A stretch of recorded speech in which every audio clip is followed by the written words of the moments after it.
The government is sending out the bulldozers in pursuit of its growth agenda. But what's at risk? Let's hear from the Chancellor.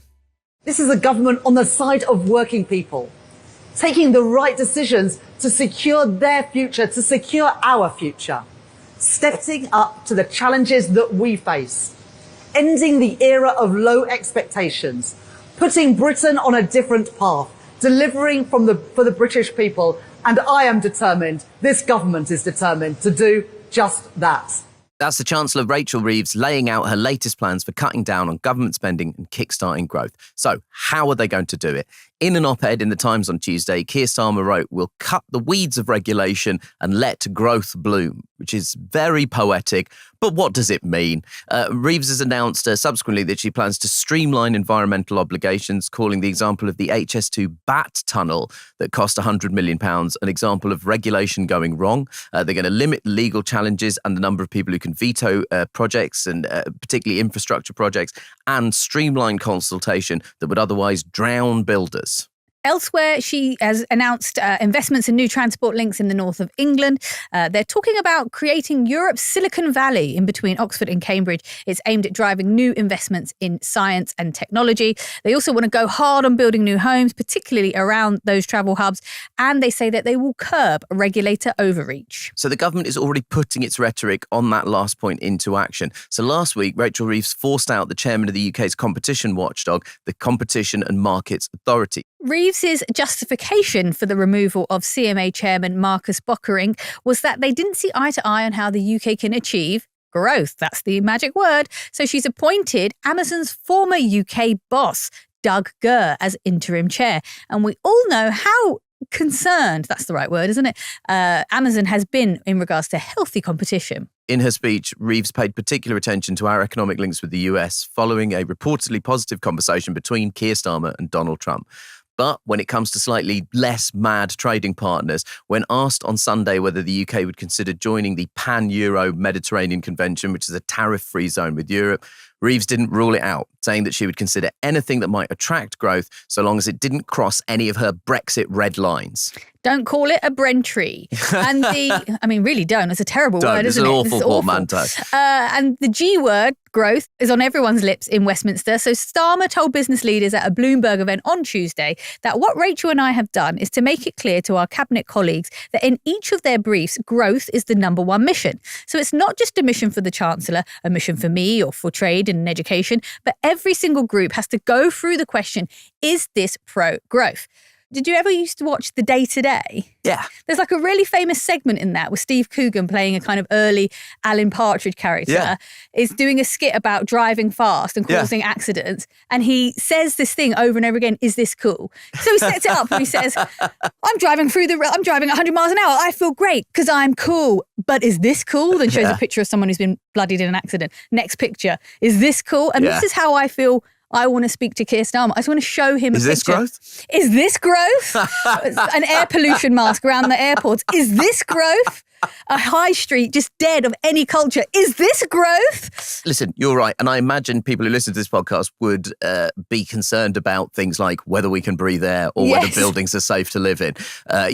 Cuck shit. And I can sort of appreciate that people of our sort of political persuasion might be a bit antsy about this. So obviously there's a progressive concern around defanging regulators in the name of growth and sacrificing everything in terms of growth.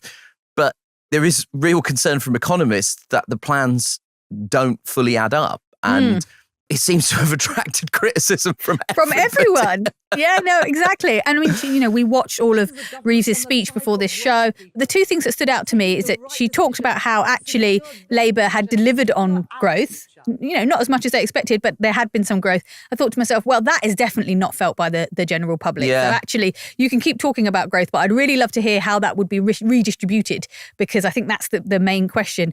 And when she also kept talking about Europe's Silicon Valley, all I keep thinking about is DeepSeek and how just overnight it's like turned the tech world upside down. And I just thought maybe Silicon Valley isn't the model we should be going for. Yeah, so DeepSeek is a Chinese AI company whose kind of emergence into the AI space caused a massive drop in the share price of various American tech companies because DeepSeek appears to be able to offer a service similar to things like OpenAI or ChatGPT, but at a fraction of the cost. And so it's done some real damage to the American stock market. Again, it sort of exposes the fragility of basing your entire economic strategy around AI and growth. But again, I just think it's really, really important to stress this point. Continuing to talk about economic growth is fine as long as you find a way of joining up wider economic growth with policies that are actually going to improve the lives of people living in the country on a day-to-day basis.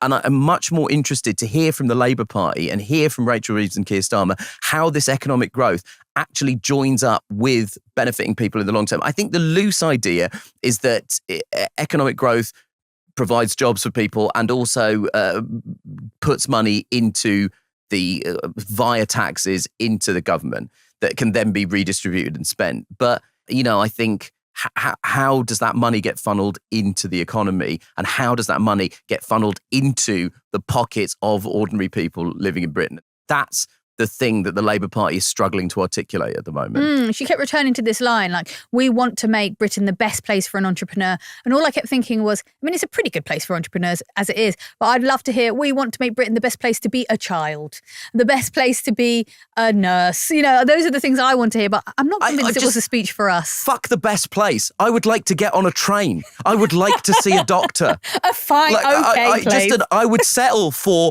we want to make Britain an acceptable place to live again. Being like, make Britain okay, I guess, again. just like anything. So amidst all of this sort of bulldozing for growth and cutting of red tape, there's one hugely contentious decision. The government are giving political support to add a third runway to Heathrow Airport. So as our guest on the show last week, Greens co-leader Carla Denyer said, airport expansion doesn't necessarily improve the lives of your everyday Brit, and it certainly will not lead to positive environmental outcomes. The government is already struggling to justify the decision, actually. So here's Business Secretary Jonathan Reynolds speaking to BBC Radio 4's Emma Barnett. I would say there is no tension between being ambitious on climate and being ambitious There's no tension. How is an extra runway no tension? Well, frankly, if people use Dubai or to, for instance, give the example of Schiphol as the UK's hub airport, that's still the same emissions. What we are absolutely clear on... Sorry, how's it going to be the same emissions? I don't follow that. Well, if people are flying to a different hub airport, they're still going to fly. We have you don't expect emissions to go up with an extra runway? I think people will fly regardless of whether they use a different country as their hub or not. But the point is, we are committed to decarbonising aviation. There's a whole industry there. And it does make sense. Again, like with a lot of Labour policies at the moment, it just seems to be a lot of people contradicting themselves within the same sentence. Look, we should say that the co-founder of Extinction Rebellion and a former guest on this show, Claire Farrell, has had a bee in her bonnet about this, so much so that she's actually dropped us a video message. We're always thrilled to hear from Claire. Here she is. In 2018, I went on a 2-week-long hunger strike against the expansion of Heathrow Airport, which was on the table to become government policy at the time. And shortly after that, we went on to launch Extinction Rebellion. The litigation and the legal cases go backwards and forwards for a long, long time over Heathrow expansion. And just recently, the call again for people to recognise that 10,000 people will lose their homes through this, at the same time as the recent report from the Institute and Faculty of Actuaries said that by mid-century, billions of people would lose their homes and their lives to the climate crisis. We have to look at this kind of expansion of carbon-heavy infrastructure in this context as intentionally destroying organised life on Earth, because that is what it's going to do. And quite frankly, that's rather more disruptive than any Just Stop Oil protests. This is a huge concern. And Claire isn't alone here. Rick Parfitt, who's the WWF's climate policy specialist, said to boost growth, Rachel Reeves should put pounds back in people's pockets by insulating homes, decarbonising power and investing in public transport. The UK's net zero economy grew by 9% in 2023 compared to 0.1% for the economy overall. Spending over £50 billion on airport expansions that will take decades to build is a non-starter. They would send carbon emissions skywards, leave growth stuck on the runway and suck money out of the UK. There's also been opposition from Labour's biggest donor. So that's green energy magnate Dale Vince. He tweeted that if we don't get on top of the climate crisis, the economic damage will drown out any gains from marginal projects like Heathrow. No amount of runways will save our economy. Reeves isn't being shy about the fact that she's prioritising economic concerns over environmental ones, telling the World Economic Forum at Davos that growth, not net zero, is the government's number one mission. Right. And I mean, even in her speech today, she takes a swipe at bats and newts. What they ever done to you? And it's interesting because obviously if there was a long time where Labour was saying we are the true Green Party, it's just all being unravelled before our eyes. Also, Keir Starmer voted against the expansion of the airport in 2020. Yeah, and we can't forget that only a couple of weekends ago, we had that massive storm that battered Northern Ireland and Scotland. The climate catastrophe is here. I kind of want to have a picture of it so I can ask Keir Starmer, is this growth? You know what I mean? All this, is this growth?